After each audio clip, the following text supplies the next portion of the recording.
नमस्कार मित्रांनो, तूही रे माझा मितवा मालिकेच्या येणाऱ्या भागांमध्ये जबरदस्त ट्विस्ट आता आपल्यासमोर येणार आहे. कारण की आता ईश्वरी ही अर्णवबरोबर पुन्हा एकदा त्या स्पर्धेमध्ये पोचलेली आहे. म्हणजेच जे काही अडवणूक करण्याचं काम हे ती दौदामिनी करत होती, आता तिच्या तोंडावरती आणि नाकावर टिचून ईश्वरी अर्णव आता स्पर्धेमध्ये उतरलेल्या आहेत. आणि ईश्वरी अर्णव यांना पासही मिळाला आहे. आणि ही पास मिळवण्यासाठीची धडपड नेमकी त्यांची कशी असणार आहे. आणि त्याचबरोबर आता सौदामिनीने जो हुकुमाचा एका स्पर्धेमध्ये ठरवला आहे तो म्हणजे नम्रता, आता तोच हुकुमाचा एका तिच्या विरोधात कसा पलटणार आहे आणि पुन्हा एकदा ईश्वरी अर्णवच्या बाजूने नम्रता उभी राहणार आहे. कसं आणि काय घडणार आहे सगळं आपण आजच्या या भागामध्ये पाहूया. चला तर मग वेळ न घालवता व्हिडिओला सुरुवात करूया. आतापर्यंत आपण मालिकेमध्ये पाहिलं होतं की ईश्वरी आणि अर्णव हे दोघंजणही हॉटेलमध्ये अडकलेले असतात आणि दोघंही एकमेकांना खरं तर मनातल्या मनातच म्हणजेच तोंडावर पूर्णपणे का होईना परंतु प्रेमाची कबुली देत आहेत. दोघांनाही कळते की त्यांचं एकमेकांवर खूप प्रेम आहे, परंतु झालंय असं की तुझं माझं जमेना आणि तुझ्या वाचून करमेना. म्हणूनच आता ते दोघंजण एकमेकांकडे बघतात आणि ठरवतात की पुढचे 7 जन्म तरीही किंवा 8व्या जन्मातही मला तुम्हीच हवे आहात, असं ईश्वरी गालातच बोलते. आणि त्याचबरोबर आता अर्णव इस्त्री करायला जातो. त्याच वेळेला इस्त्री करता करता अर्णव ईश्वरीकडे बघत असताना त्यांच्या त्या गोड गोड गप्पा सुरू असताना अचानकच अर्णवचा हात तसाच राहतो आणि त्याचमुळे इस्त्रीचं तापमानही जास्त वाढल्यामुळे अर्णवची जी इस्त्री असते ती तापते आणि त्याच वेळेला ईश्वरीची जी साडी असते ती सुकवण्याच्या ऐवजी तिच्या साडी अशी फाटली जाते. म्हणजेच त्या गरम तापमानामुळे साडीचा भाग जो असतो तो तेवढाच भाग आता फाटून निघतो. तेव्हा आता अर्णव खरं तर गालातल्या गालात हसत स्वतःशी बोलत असतो, परंतु जेव्हा त्याच्या लक्षात येतं त्याच वेळेला आता त्याला जबरदस्त अशी भीती वाटायला लागते की आता मी काय करू. म्हणूनच मग अर्णव हे सगळं करत असताना साडीचा भाग वास म्हणजे काहीतरी वास आल्यासारखा होतो. ईश्वरी अर्णवला म्हणते की अर्णव सर, मला ना काहीतरी वास आल्यासारखं झालं आहे, नेमकं काय झालं आहे ना ते मला कळत नाही आहे. तेव्हा मग आता अर्णव म्हणतो की काय, कसला वास येतो आहे तुला. ती म्हणते की सर काहीतरी ना असं जळाल्यासारखा वास होतो आहे. तर मग अर्णव म्हणतो की मी सिंदूर जळाल्यासारखा, नेमकं काय जळलेलं असू शकतं. तेव्हा आता ईश्वरी ही म्हणते की अर्णव सर ही बघा, अहो माझी साडी तुम्हाला दिसतंय का, माझी साडी जळाली आहे. तेव्हा आता अर्णव डोक्याला हात लावतो. तो म्हणतो की मिस इंदोर अगं काय आहे. तेव्हा ईश्वरी म्हणते की सर तुम्हाला कळतंय का, माझ्या साडीला तुम्ही अगदी जाळून टाकलं आहे. हो आता मी घालणार तरी काय, आपल्याला स्पर्धेमध्ये जायचं आहे, आता मी कसं जाऊ स्पर्धेला. तिला मात्र मोठा प्रश्न पडलेला असतो. ती घाबरलेली असते. ती म्हणते की सर आता ना खूप मोठा प्रॉब्लेम होऊन बसला आहे, करू काय मी, मला तेच समजत नाही आहे. अर्णव सर काहीतरी केलं पाहिजे सर, कुछ तो जुगाड करू सर. आता इथे काय करायचं, यांच्याकडे हा बाथरूम आहे, हा बाथरूम घालून जाऊ का मी. तेव्हा अर्णव म्हणतो की मी सिंदूर काळजी करू नको, मी तुझ्यासाठी काहीतरी साडीची व्यवस्था करतो. आता थोडासा पाऊसही ओसरलेला असतो आणि त्यामुळे अर्णव आता बाहेर पडतो आणि ईश्वरीसाठी एक छानशी साडी विकत घेऊन येतो, म्हणजेच ती त्याच्या आवडीची. आता अर्णव हे सगळं म्हणजेच रेडीमेड सगळं विकत घेऊन येतो जेणेकरून ईश्वरीला सगळं व्यवस्थित व्हावं. तेव्हा मग आता अर्णव ईश्वरीला म्हणतो की मी सिंदूर डोंट वरी, मी असताना तुला घाबरण्याची काहीही गरज नाही आहे. मी अर्णव राजे शिर्के आहे आणि त्याची तू वाईफ आहेस, त्यामुळे तुला काहीच घाबरण्याची गरज नाही आहे. असं म्हटल्याबरोबर इथे आता ईश्वरी त्याच्याकडे हसत बघते आणि म्हणते की अच्छा मग आता काय करणार आहात ते मला जरा तुम्ही सांगा. तेव्हा मग अर्णव म्हणतो की मी सिंदूर पटकन आता तू साडी नेस आणि चल. आता तो म्हणतो की आता अशीच मस्करी करायची का, आपल्याला उशीर होईल, फोन येत आहेत आता मामाचे. म्हणून मग तो जायला निघतो आणि त्यानंतर मग आता तो जायला निघालेला असताना तिथून ईश्वरी म्हणते की सर माझं आता पटकन झालं आहे, मी आवडते, मग आपण निघूया. असं म्हटल्यावर आता दोघंजणही निघायच्या मार्गावरती असतात.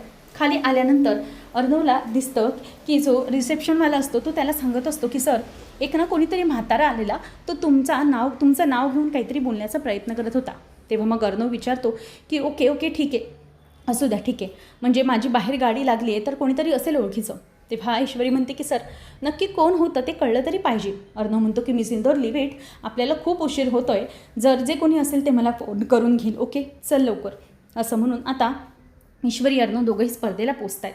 आजी घाबरलेली असते. आजी विचार करते की चिंटू आणि ईश्वरी कधी येणार आहेत, जर ते वेळेवर आले नाही तर प्रॉब्लेम होऊ शकतो, काय करायचं हे काही कळत नाही आहे. आता ईश्वरी मात्र पुरती घाबरलेली असते.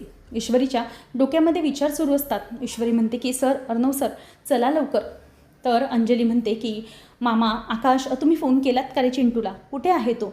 एकतर पाचशी पण गडबड सुरू होती आणि ज्याप्रमाणे त्या देशमुखने देवसरेला सांगितलेलं असतं की लवकर स्पर्धा चालू करा, त्याचप्रमाणे आता पुढच्या अर्ध्या तासामध्ये स्पर्धा चालू होणार असते. अंजली म्हणते की पुढच्या अर्ध्या तासात स्पर्धा चालू होणार आहे, चिंटूच्या हातामध्ये पासेस नाही आहेत, शिवाय चिंटू हा स्पर्धेत नाही आहे, कसं करायचं कसं, तो येईल कधी आणि पासेस घेईल कधी? तर आता देवसरे हे देशमुखला जाऊन भेटतात आणि म्हणतात की मॅम तुम्ही जसं सांगितलं आहे त्याप्रमाणे सगळं काही केलेलं आहे, पासेसची व्यवस्था झालेली नाही आहे आणि मेन म्हणजे स्पर्धाही आता अर्ध्या तासामध्ये सुरू होणार आहे. तेव्हा देशमुखबाई म्हणते की ग्रेट, आता तो ईश्वरी आणि अर्णवना पोचणार, ना त्यांना पासेस मिळणार ना ते स्पर्धेत भाग घेणार. दॅट्स इट, म्हणजे माझं पुढचं कामच वाचून गेलं, काहीच काळजी करण्याची गरज नाही. आणि जर ते ईश्वरी आणि अर्णवला असं संपवायचं असेल तर मला एक मदत केली पाहिजे, ती म्हणजे नम्रताला. आता ही जर नम्रता जिंकली तर मात्र त्यांना काहीतरी प्रॉब्लेम होऊ शकतो आणि ते दोघांमध्ये वाद होऊ शकतात असं तरी मला वाटतं. त्यामुळे या सगळ्या गोष्टी अगदी व्यवस्थितपणे केल्या पाहिजेत. असं म्हटल्यानंतर इथे आता हे सगळं होत असताना देवसरे म्हणतात की मॅम चला आपण जाऊया. तर आता आयोजकांना भेटण्यासाठी, म्हणजे जे प्रमुख पाहुणे असतात त्यांना भेटण्यासाठी देशमुख आणि देवसरे दोघंजणही निघून जातात. अर्णव ते दोघंजणं केल्यानंतर अर्णव विचार करत असतो की आता माझ्या पासेसचं काय होणार. तर इथे त्याचा भाऊ आकाश जो असतो तो अगदी हुशारीने आतमध्ये शिरतो. मग नंतर मामा म्हणतो की अरे तू पुन्हा इथे आलायस, अरे तो माणूस इथे नाही आहे, उगाच त्याच्या सामानाला कशाला हात लावायचा आहे. तेव्हा आकाश म्हणतो की डॅड जरा थांबा, मला ना इथे काहीतरी सस्पिशियस दिसतंय, थोडं थांबा. असं म्हणून तो आता ते घ्यायला जातो आणि त्याच वेळेला जेव्हा तो पासेस घ्यायला जातो तेव्हा मग ते पास जेव्हा हाताला लागतात त्याच वेळेला इथे मोठी गडबड असते. म्हणजे ईश्वरी आणि अर्णव यांचे पासेस या मुद्दाम माणसाने दिलेले नाहीत हे त्याच्या लक्षात आलेलं असतं. तो म्हणतो की डॅड बघा, तुम्हाला आलं का लक्षात, हे जे काही पासेस आहेत ना ते मुद्दाम या माणसाने दिलेले नाही आहेत, मग बघा तुम्ही आता काय करायचं ते. तेव्हा आकाशच्या हाताला पास लागतात, तो ते लगेच घेतो आणि ईश्वरी आणि अर्णव यांचा सात्विक फॅशनच्या तर्फेचा जो पास असतो तो त्यांच्या हाताला लागतो.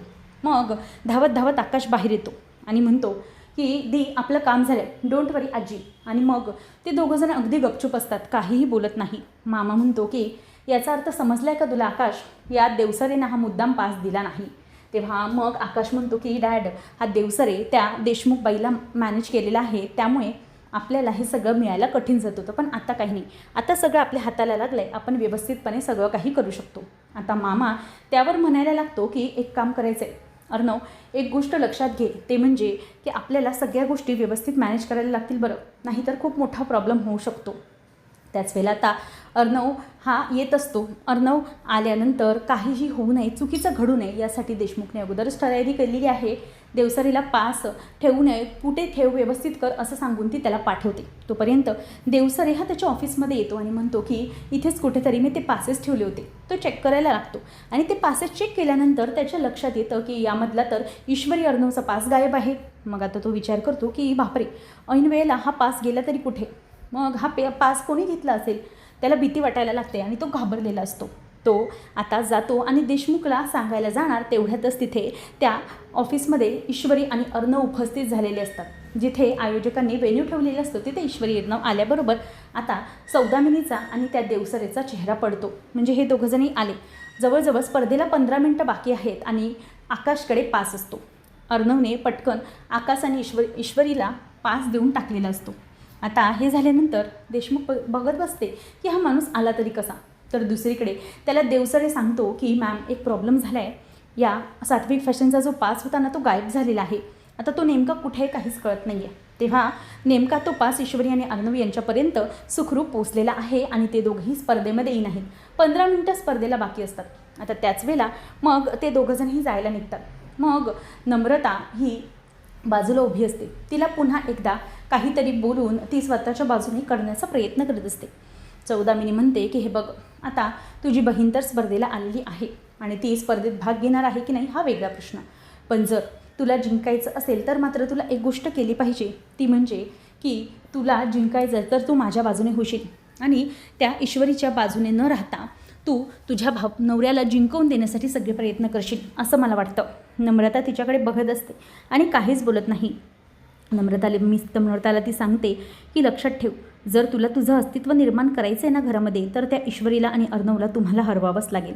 आणि असं जेव्हा ती बोलते तेव्हा मात्र नम्रताच्या मनामध्ये विचार येतात की ही कुठेतरी जे काही बोलते ते खरं बोलते. पण ती पुढे काहीच न बोलता तिथून निघून जाते. आणि इथे पुन्हा एकदा देशमुख तिला म्हणते की विचार कर, तुझ्या नवऱ्यालाही मी ऑफर दिली होती की एक चांगली पोस्ट देईन आणि भरघोस पगार, शिवाय एक कंपनीत त्याच्या नावावरती. विचार करा तुम्ही दोघंजणं, तू पण, तुला ही घराची जर मालकीण व्हायचं आहे ना पूर्ण त्या आकाश एम्पायरची, तर मग बघ तुला हे सगळं करावंच लागेल. आता मात्र नम्रता विचार करत असते की मी काय करू, पण ती त्या देशमुखबाईबरोबर सरळ जायला बोलत नाही. ती तिथून निघून जाते. आणि त्याचबरोबर आकाश आता विचार करतो की नेमकं नम्रताच्या मनामध्ये काय विचार सुरू असणार आहे. कारण की नम्रताला अगोदरच ईश्वरी आणि अर्णव यांना हरवायचं असतं आणि त्या दोघांमधलं सगळं जे बोलणं असतं ते आकाशने ऐकलेलं असतं. आकाशला आता वाईट याचं वाटत असतं की जर माझी नम्रता ही देशमुखचं ऐकायला गेली तर मात्र ईश्वरी आणि अर्णव दोघंजणांना आमचं नातं हे पूर्णपणे स्पॉईल होऊन जाईल, असं त्याच्या मनामध्ये विचार येत असतो.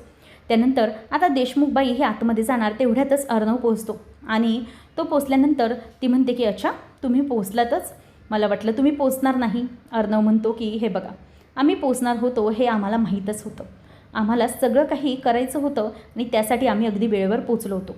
तेव्हा आकाश म्हणतो की तुला काय सांगितलं होतं मी देशमुख, की काही झालं तरीही माझा भाऊ आणि माझी बहिणी ही स्पर्धेला पोचणार म्हणजे पोचणार. मी तुम्हाला चॅलेंज दिलेलं होतं, चॅलेंज एक्सेप्टही केलं होतं आणि सी माझा दादा बहिणी स्पर्धेमध्ये आहेत आमच्यासोबत. तेव्हा लगेच ती त्याच्याकडे आशेने बघते आणि म्हणते की ओ आय सी, बघा ईश्वरी आणि अर्णव तुम्ही दोघांनी खूप धावपळ केली आणि तुम्ही दोघं स्पर्धेला आलात पण पोहोचलात पण एक गोष्ट तुम्ही लक्षात ठेवा की तुम्ही स्पर्धेला आलात खरं, परंतु तुम्ही स्पर्धेमध्ये टिकू शकणार नाही आहे, तुम्हाला स्पर्धेत टिकताच येणार नाही आहे. असं म्हटल्यावर आता इथे ईश्वरी तिच्याकडे बघतच राहते. ती म्हणते की तुम्हाला हरवायचं काम हे माझं आणि तुमच्याकडे तर स्पर्धेचे पासेसही नाही. त्याच वेळेला ईश्वरी अर्णव पटकन तिला स्पर्धेचे पासेस दाखवतात. ईश्वरी म्हणते की तुम्हाला काय वाटलं, हे पासेस तुम्ही मॅनेज कराल आणि मुद्दाम आम्हाला देऊ देणार नाही, पण आम्हाला आयोजकांतर्फे एंट्री मिळालेली आहे, आमचं वरपर्यंत बोलणं झालं आहे आणि शिवाय आमचे जे ओरिजिनल पासेस आहेत ना तेही आम्हाला सापडलेत, त्यामुळे तुम्ही उगीचच आम्हाला काहीही बोलू नका.